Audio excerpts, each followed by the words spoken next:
Hello, my name is Albin and welcome to my open world level that I designed here at the Game Assembly in Stockholm. We start off in this small area here where I want to introduce the core movement mechanics to the player and also give a soft reveal of the castle there in the distance to the player.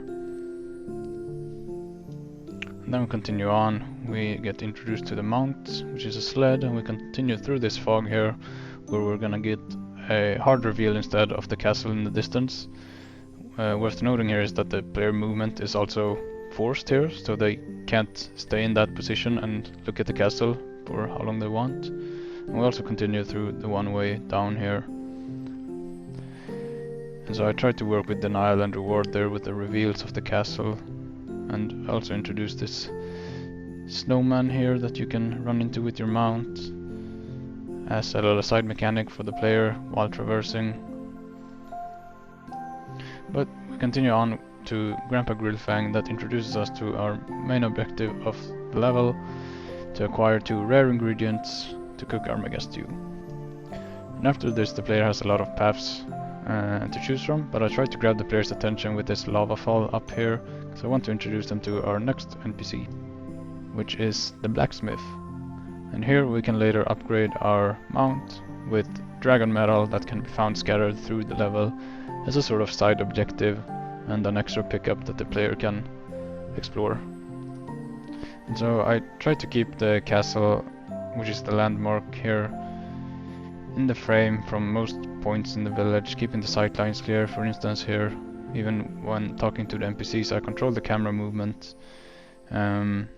intentionally from all those NPC encounters, so that you're gonna see from most of these interactions here throughout the village, we're still gonna be able to see the castle there in the back, which is our long-term goal. And these NPCs here mostly work as a way to introduce the world to the player, give some breadcrumbs, and also introduce some comedy aspects to the game. But as you can see, we pretty much have looped around our side path here, and we're going to continue along the around the main path going forward here. We also reach this NPC here that tells us about our ice ability, our freeze ability, and then we're going to continue up on a little detour to the left here, which we could see fairly clearly from the blacksmith area when we talked around there. There's a small point of interest up here, which is our first dragon metal pickup. I wanted to just give the player an easy one to start off with, so then I can use various difficulty to reach the other ones. And up here I just put a desire path for the player, where we can choose to jump down there or just go back here if we want to. Trying to just keep the player agency high and let the player choose where and how they want to go. So I also hid a little Easter egg up there, as you could see. We'll reach this water where we use our ice ability for the first time. I try to use the key part of Keyshot and Ketsu there to introduce the mechanic, very simple and easy. We go through this gate and get a hard reveal of the Grand Castle here. And then I introduce a small development on the ice mechanic here, where these blocks will start moving away from the player, further developing this mechanic. We make our way over and we see that the entrance to the castle is frozen. We're gonna have to find another way around.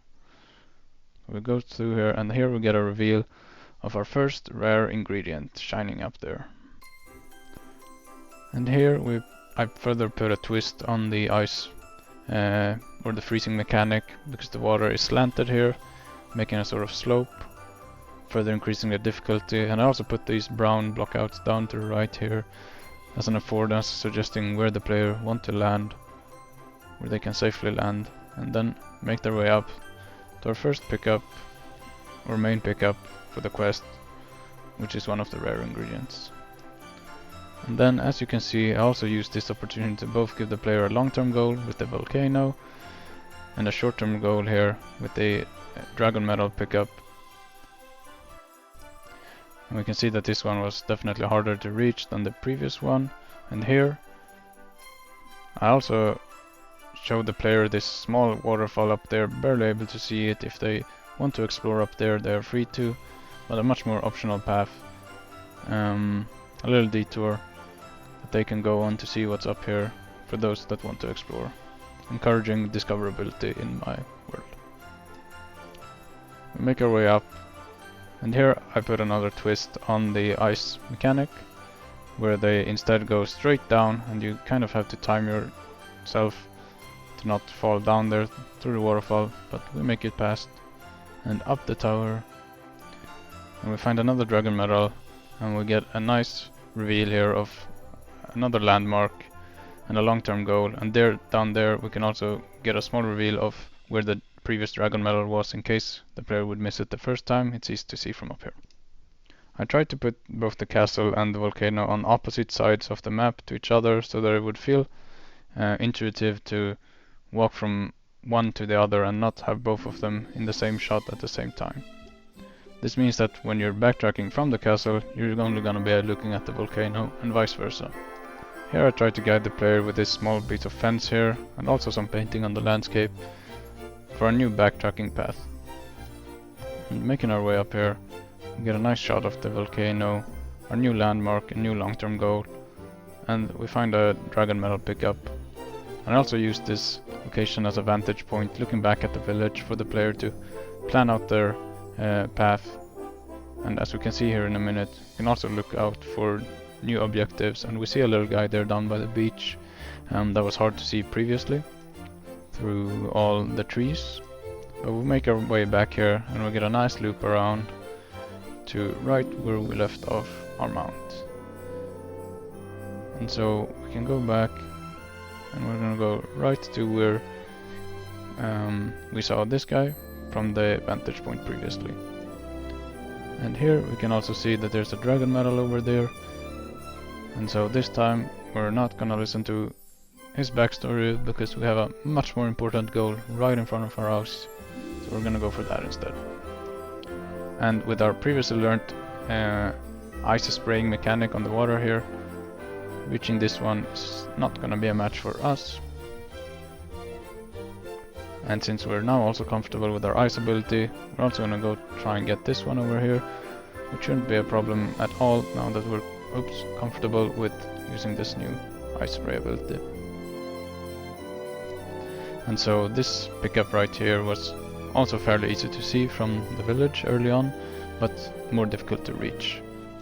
I really tried to work with these pickups, placing them where some of them felt easier to get, but harder to find, and vice versa. This way I also try to keep the player agency up where they can pick and choose a bit for which ones they want to go for. But here I make my way to the volcano entrance, and here we can see that it is blocked and we're gonna need a sick ride if we're gonna be getting through these guys. But with all of our dragon medal picked up, we can now head back to our blacksmith where we can upgrade our mount.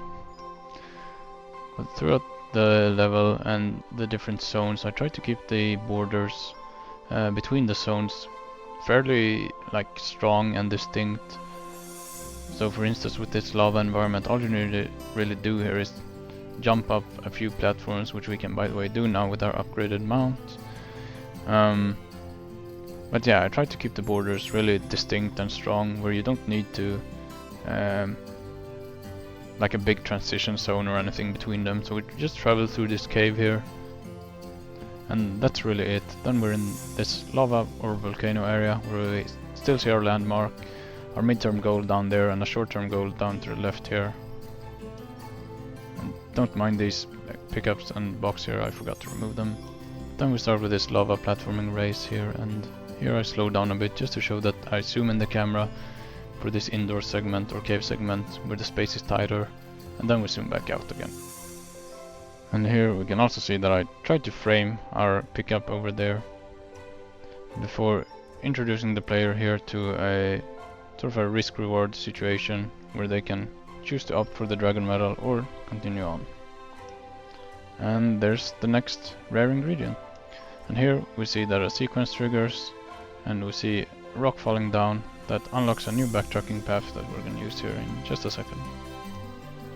So we make our way back and we see that we could get the dragon medal an easier way now instead.